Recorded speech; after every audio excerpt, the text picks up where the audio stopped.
The good news about Jesus has come to Luke chapter 22 from verse 63 to verse 71. The soldier them mock Jesus. The man them when did that guard Jesus start laugh after him and beat him up. Them put cloth over his eye and say, "So, you say you're a prophet, so tell we, who lick you?" And they start saying all sort of other terrible things against him. Jesus step on trial.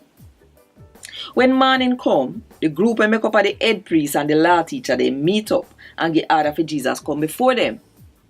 Them say, "If you are the Christ, tell we." Jesus answer, "If me tell you, you nah go believe me. And if me ask you, you nah go answer.